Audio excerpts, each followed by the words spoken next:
Hey, y'all, this is Robby Johnson, and you're listening to the Nothing Shocking Podcast.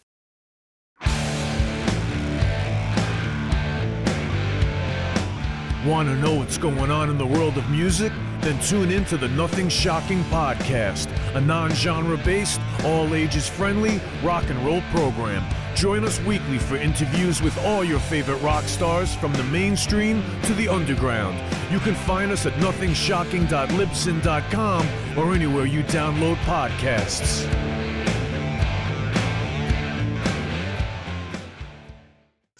We're putting the band back together. The numbers all go to 11. I'm talking about bands that rock. Led Zeppelin. What about Sabbath? AC/DC. Motorhead. Does that mean it's louder? Isn't it any louder? Well, it's one louder, isn't it? We're not worthy. We're not worthy. Why don't you just make 10 louder and make 10 be the top number and make that a little louder? These go to 11. I get up off the ground and raise my head. Days like this, think I should be dead. One for Satan, two for me. Let's cheat the devil, it's fun, don't you agree? Welcome to the Nothing Shocking Podcast. I'm your co-host, Jeff Untied, and with me in Dog Bowl Studios is Coach Nez. You can find the Nothing Shocking Podcast on Libsyn or any podcatchers. Like our Facebook page or follow us on X at No Shock Pod. You can also find the Nothing Shocking Podcast on Rock Rage Radio every Sunday morning at 7 a.m. Central Time. Our sponsor is Ragged Records, located in downtown Rock Island, Illinois, and downtown Davenport, Iowa. We'd like to thank the Hong Kong Sleepover for allowing us to use their music for our intro and bumper ending. Tonight's guest is Robby Johnson. Yeah, country music singer promoting his latest single, Road I'm On. Fantastic interview. Let's get to it. All right, good night. Good night.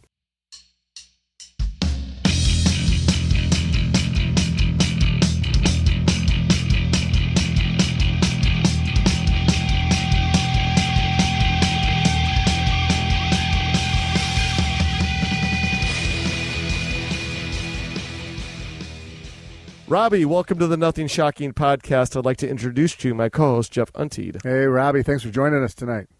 Hey, guys, thank you so much for having me on the podcast. Thank you. Yeah, we're excited to have you. So let's get right into this.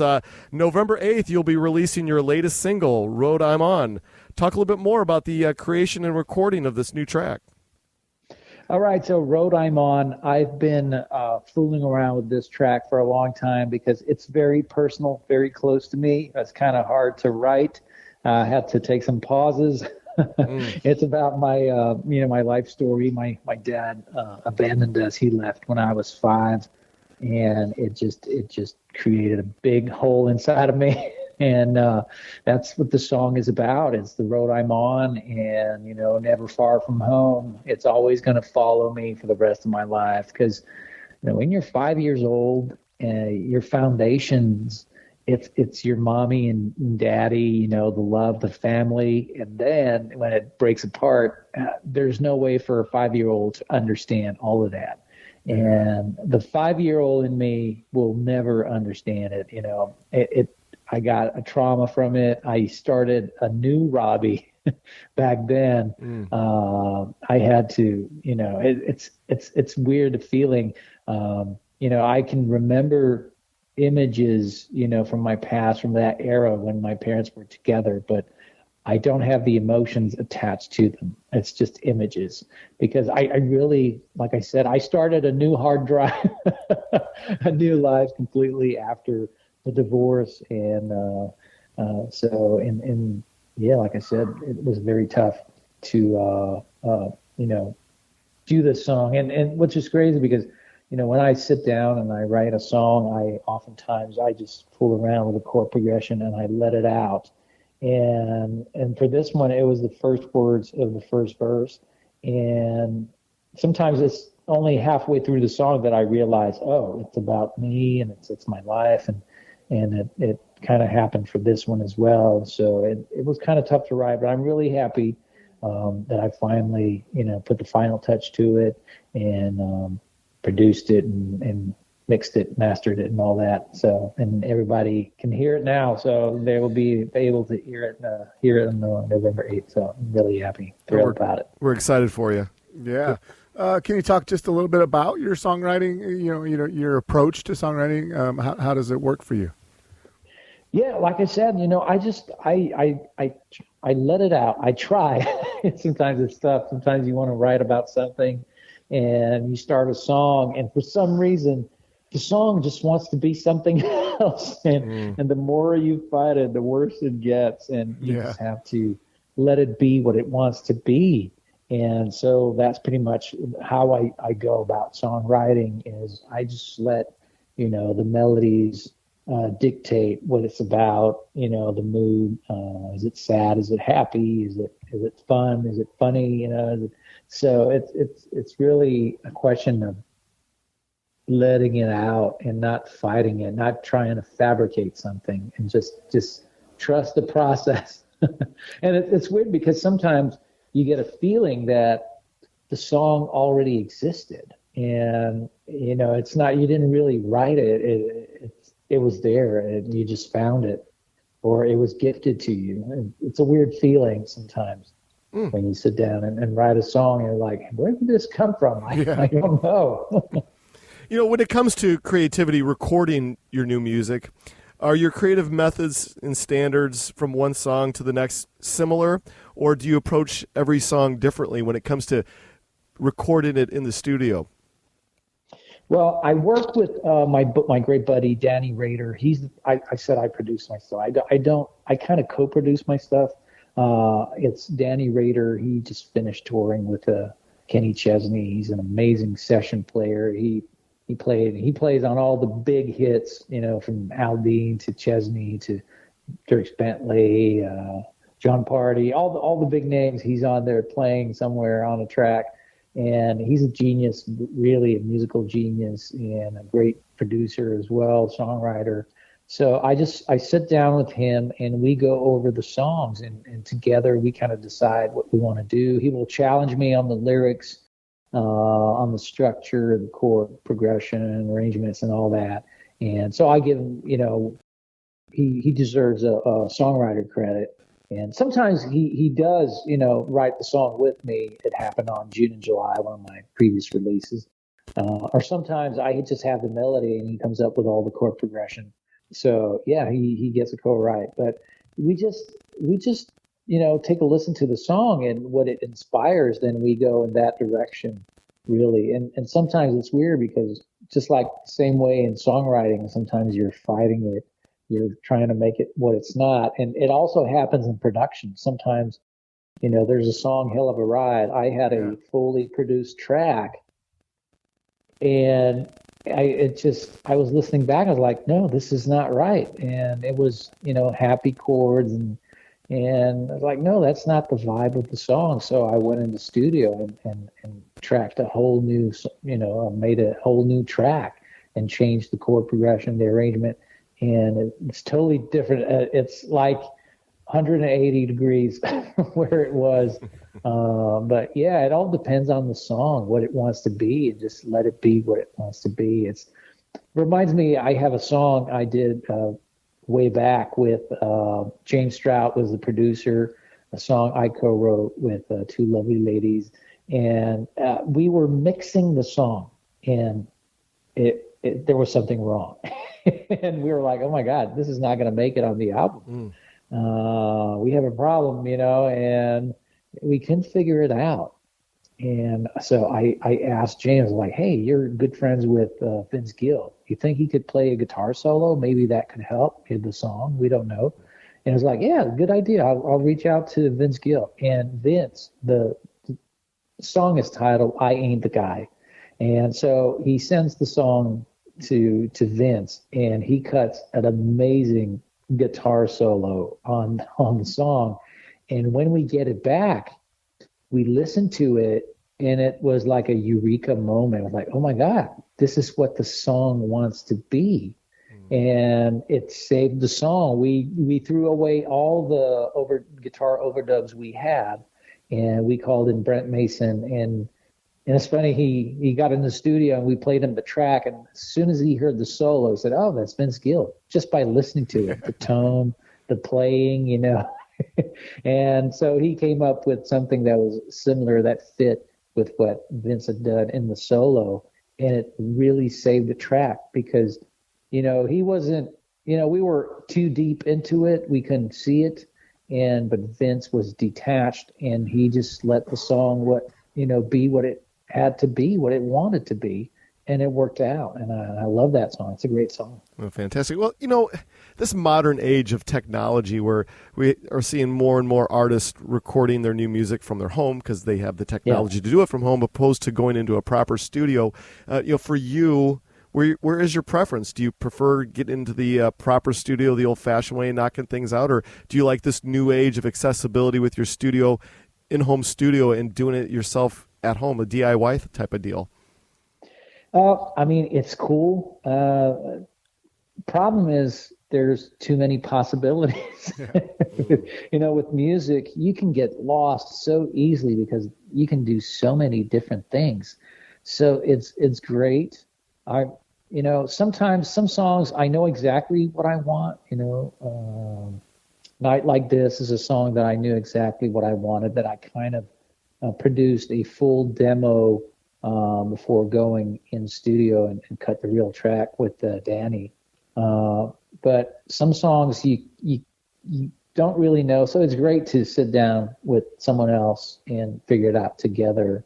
It's great because by yourself in your home studio with all the samples, everything you can create drum tracks, and you can get lost very easily. And so it's scary how powerful it is today. Absolutely. Well, can you talk a little bit more just about, the Nashville scene and the writing, because, we hear, you got lots of, the different writing banks, collaborations to get together, and there's songs to pick from. But then, you're an artist where you've gotten to put your own songs on your albums. Can you talk a little bit about, the melding of the two? Yeah, when I first started in Nashville working with James Stroud, I had the great privilege to get some outside songs from triple play writers, Ashley Gorley, Dallas Davidson, Ray Akins, Ben Aslip, amazing, great songwriters, Shane McAnally and all that.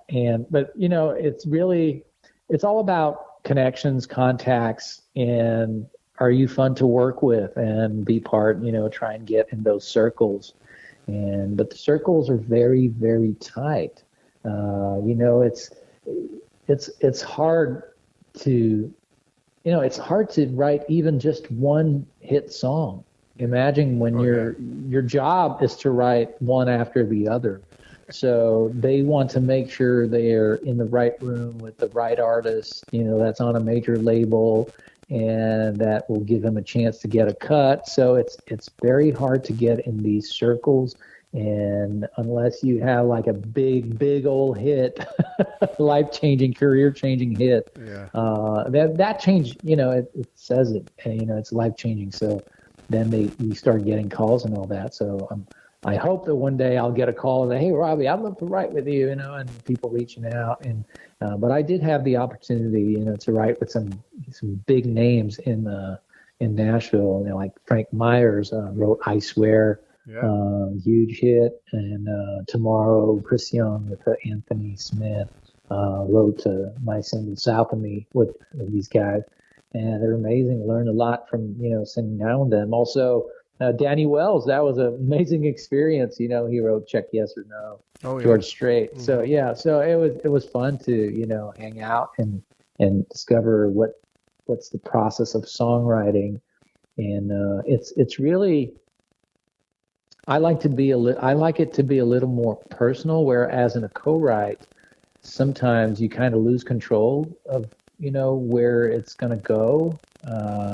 When you write it by yourself, you don't, like I said earlier, you don't have control, but at least it has a better chance to be about you, your story, what you've been through.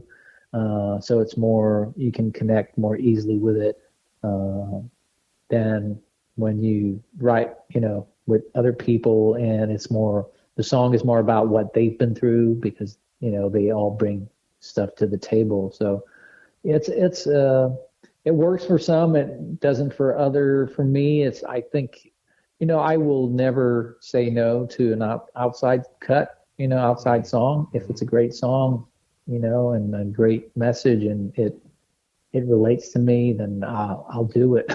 I won't hesitate. But it's like I said, it's a family. Nashville there's a lot of people, thousands of artists that, converge every year to try and make it. But it's still a tight family. Well, let's change gears here. On September 6th, you released More Than You Think.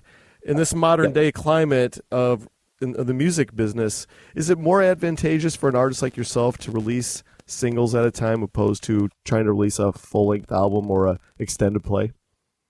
Yeah, well, I mean, it's always having something to talk about. On social media plays a huge role right now. It's inevitable. You have to be on social media, so it's good to always have something to talk about.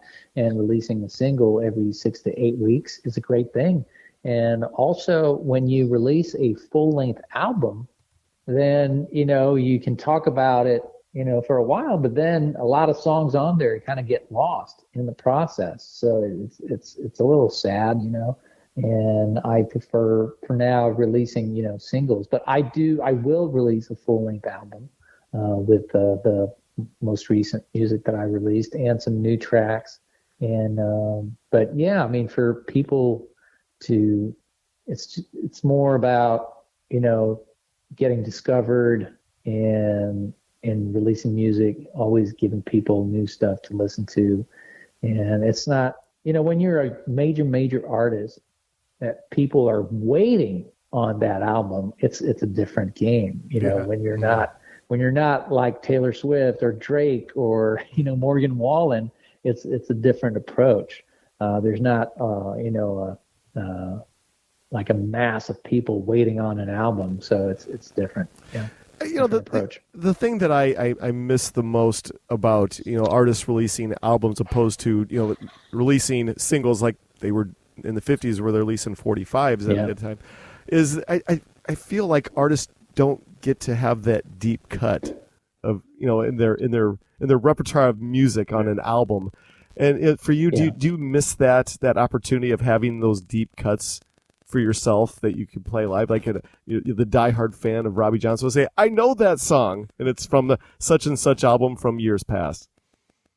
Yeah, I mean, and it's such different times because, and back then we had the big length, like you said, the albums, and it was great, and you had the deep cuts, but there wasn't as much music released, and they were all on major labels. It was very tight.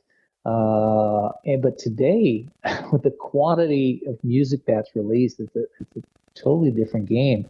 And if everybody would release an album, imagine the quantity of music that would be released every week. It would be, I don't know how people could even find that deep cut. It would totally get lost. So it's very different. But I do miss that time. And some artists, they are really strict. It has to be an album. It has to make sense. They want to bring you on a journey, from beginning to end. And if you start song 1, when you get to that, that 8th song, you'll get it because you went through all, 1, 2, 3, 4, 5, 6, 7. So yeah, that is something that I feel is really cool that I would love to do. I'd love to do that. Yeah, I kind of miss it too. Absolutely. Like you. Well, yeah, let's talk a little bit about your, do you have any live tours going on right now or upcoming in the new year? I do have a new show. I have a gig coming up. It's a little private event, and I am working hard to get out there, and perform because that's why we do this. And, I have some pretty, cool highlights in my career, but none of those beat when you're performing live and you are in the moment. That's the best feeling ever. When you turn around, you look at your players, you make eye contact, and you just know it's happening, guys. Hey, it's happening. And then you turn around, you look at the crowd, and it's the same eye contact, where it's, my God, we're going to remember this for a long time. This is cool. And, even if something, little things go wrong, you don't care about it. You're just in the moment and having a blast. That's the best feeling ever. Nothing tops it. Yeah. Well said. Talk a little bit about do you have a live band, or is it the same core group that comes with you, or do you put them together? Yeah, pretty each much. time? Yeah, pretty much. I always go toward the same guys. There's a few subs, but yeah, it's always good to have the same guys and just go out and have a blast and pick on each other. And it's a lot of fun being on tour and doing that. The only thing that they don't like is that I do the meet and greet after the show. Yeah. And oftentimes I can spend, hours signing and talking with the fans and all that. And they're at the bar, they're having a blast, and I'm there signing. And so I miss a lot of that because of that. But it happens sometimes that I can do it. And when the meet and greet is before the show, so after I can hang out with the band after and have a little fun. Absolutely. Well, Nice. last year you also released the Christmas single "Oh Santa Please," and I must say that is a kick-ass holiday tune. Can you give our listeners can you give our listeners details on that song, and how did it come to fruition for you? Let's just talk a little bit more about it. Yeah, this song has a crazy backstory because I wasn't planning, I wasn't, thinking of writing a Christmas song, a new Christmas song. It really wasn't something that I was thinking about. But one evening, I was, sometimes you sit down and you look back on your life and all that. And I was looking back and thinking about my kids and my family, all the sacrifices they made, for all of us to move in Nashville and all that, the sacrifices they keep making, and feeling as if I was kind of letting them down, because yes, I had some great things happen in my career. I'm not complaining. I'm very grateful, but I still didn't have that life-changing, career-changing song, that massive mainstream hit, worldwide hit, So I was like, I'm letting them down. I was kind of sad and went to bed and woke up the next morning with the first line of the first verse of the Christmas song. And I don't know where it's coming from. It feels like it was gifted to me in my dreams. Yeah. So I start writing the song, and it's going great. And I write the song, and then I get to the chorus. I write a chorus, and I'm trying to make it, a love song, kissing under the mistletoe kind of song, And I'm all excited. I'm really excited about the song. So I called my buddy Danny and like, hey, let's track the song. And I also meet with Clarence J, who has a credit on the song as well, because I know he's produced a few Christmas songs. And so I just reached out to him, and we sat down, listened to the song. He was like, yeah, I'm not too sure. He challenged me on the lyrics, but he really loved the groove of the song, the idea. So we do the track with Danny. He's excited about the groove of the song, how it's coming about. But I can tell he's not convinced about the song, about the chorus, the title, and all that. He's not fully convinced. So I leave the studio, and I'm in my car, and I'm playing the track, and I'm all excited, and I start singing, and yay, this is great. And I get to the chorus, and it falls flat. And I'm like, oh my God, this doesn't work. I did it again. I just wrote an okay song, and I was so upset because I had such high hopes for this song. I felt like this was a game changer for me. And so I get home, and then my wife's like, hey, how did it go? The Christmas song. I was like, oh, it's okay. Like, what? What do you mean it's okay? You were so excited about this song. What's happening? It's not okay. So again, I went to bed with that same feeling of letting my family down, where I was this close, of hitting and doing it and getting the song, and it wasn't there, and I was so upset. And it happened again. I woke up the next morning singing the new chorus, the new title, the new hook of the song, and it worked. And it was like, oh my God, the song, it's not about a couple kissing under the mistletoe.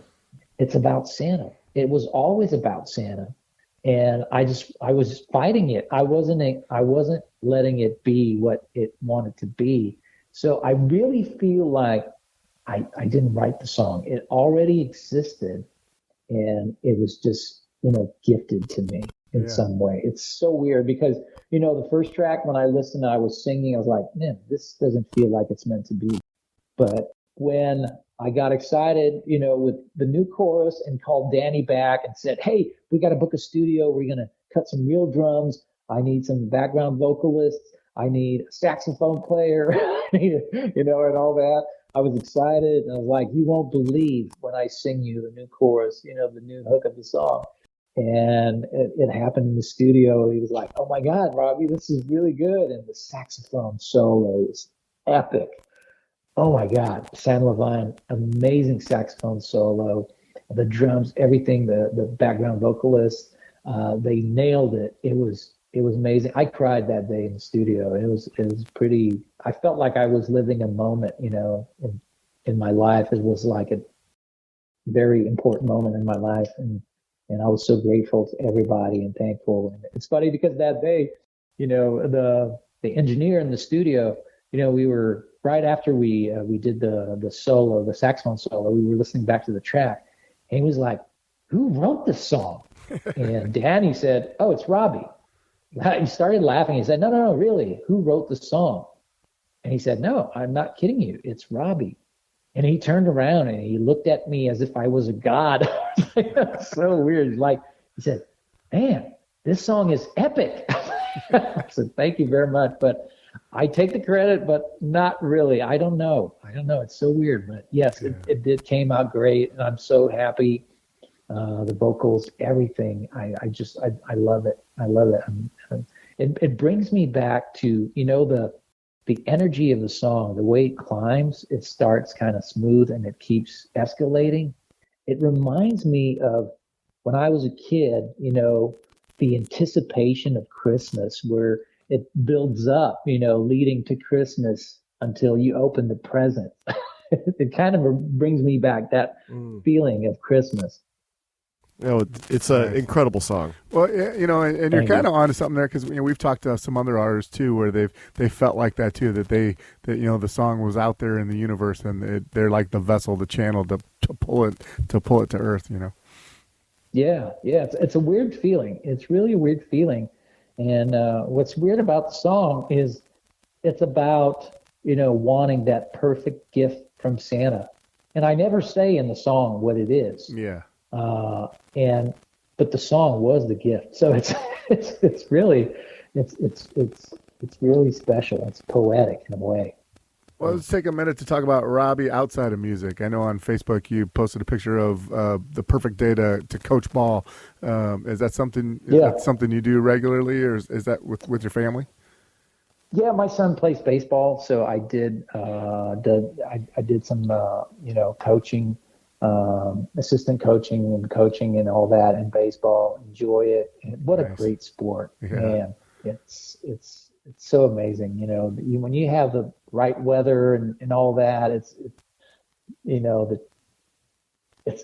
a great sport, and any kid can play baseball, and it's a lot of fun. It's a lot of fun. I love it. And so outside of music, I'm just a regular guy, and a dad, and try and do my best to be a good, role model, a good example for my family. That's fantastic. Awesome. Yeah. I wanted to bring this back to the topic of Nashville. And I know your story of coming to Nashville is a unique one.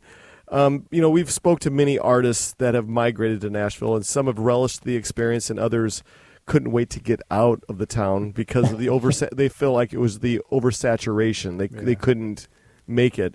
But for our listeners, can you talk a little bit more about your experience migrating to Nashville and your thoughts on staying there as a permanent resident and not try to run away from it? Yeah, I mean, Nashville, it's thousands of artists that come every year and try and make it and just leave, and they abandon. And I think if anyone thinks it's easy, I mean, everybody struggled Chris Stapleton, Yeah. Brad Paisley, Carrie Underwood, Garth Brooks, everybody, they struggled. They had a hard time in Nashville. It's the ones that Jason Aldean was about to quit when it happened for him and got that deal and started releasing music. He was thinking of quitting and going back and leaving. You just got to hang in there. You never know when it's going to happen. And if you start looking, at the signs that life is throwing at you, you're going to abandon. I don't know how many times life was telling me, you should just leave, you should just quit. But I just hung in there. And I remember one time I was on my couch and I was like, oh, life is telling me to just quit. It's not working and I should just quit. And a few months later, I was in the Ed Sullivan Theater, performing my single South of Me on the Late Show. So you never know how it's going to turn and what's going to happen. And the person you're going to meet on a corner who's the next big, hit songwriter in Nashville, and you happen to stumble upon and write a hit with him before he got to a point where it's almost impossible. It happened to Tim McGraw. It happened to many. In Music City in Nashville, where they just come here and first people almost they meet, they write, and it ends up they become hit songwriters that everybody wants to write with, and you just were there at the right moment. There's a lot of luck involved in this, but also perseverance. You gotta hang on.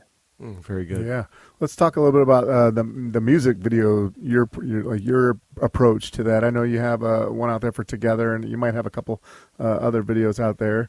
Can you talk a little bit about we talk to some artists and they just absolutely can't stand being behind camera, and how's it work? How's it work for you? No, I'm not. It's not too bad for me. I enjoy it. I enjoy being behind the camera, in front of the camera. It's okay for me. Music video, I like. It's always for me. It's always a question of I never have enough budget. I would totally. Because I can see even when I write. I write my songs. I can see the music video as I'm writing, and it helps me sometimes in the writing process to see the music video unfolding. So it's always. That's the sad part. It's never to what I imagine. I always have to compromise and I'm not going to be riding a motorcycle. Nope. Motorcycle, Robby. Oh, darn it. There's not going to be a plane. No plane. It's always, we're going to be on a football field. There's going to be a football team. It's like, no, Robby, that's impossible. We can't do this. Yeah.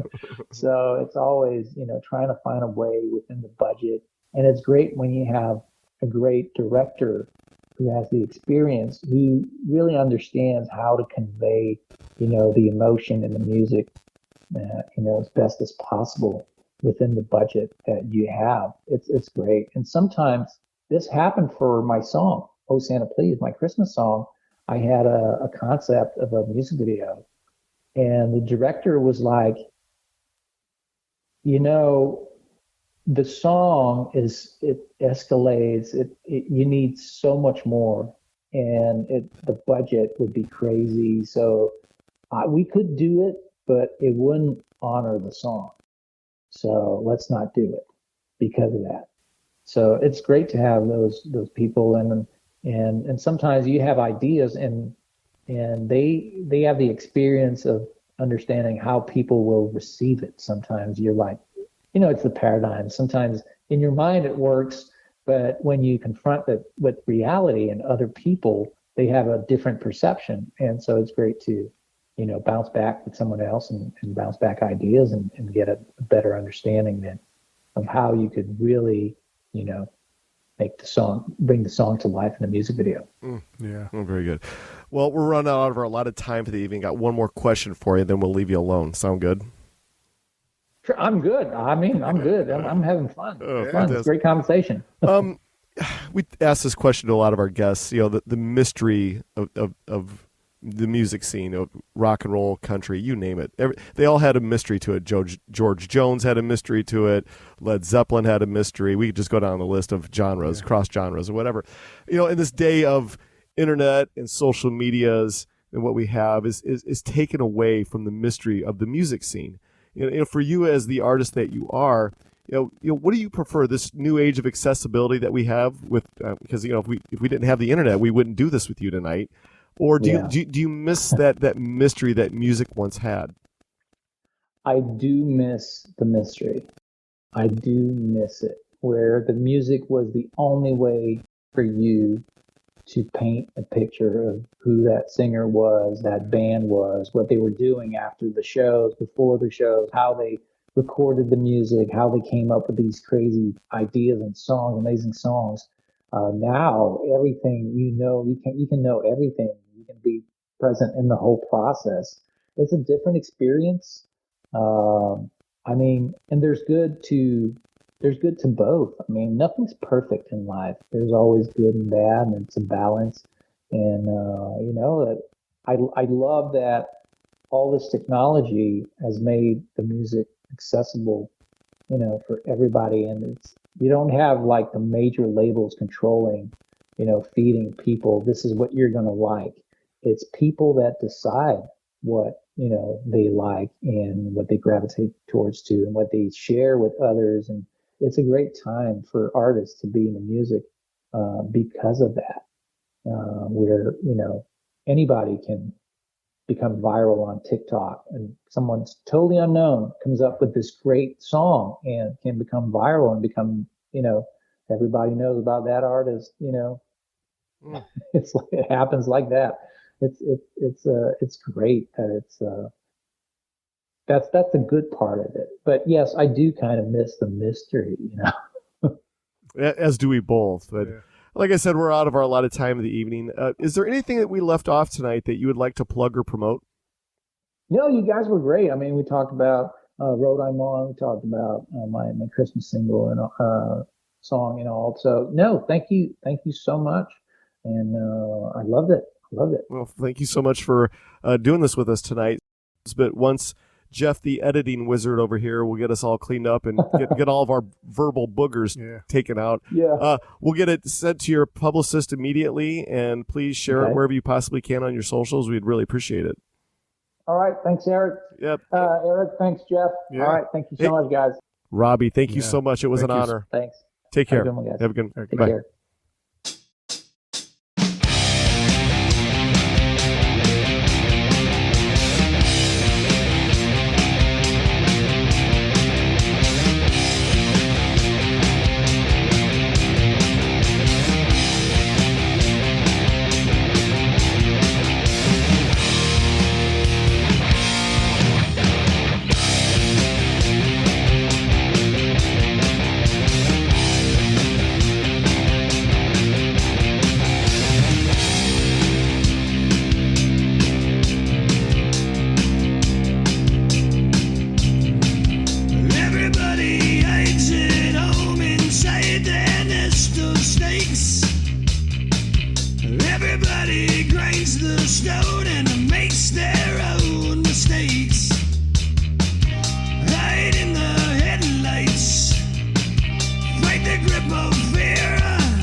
Everybody pulls the plug and says their last goodbyes.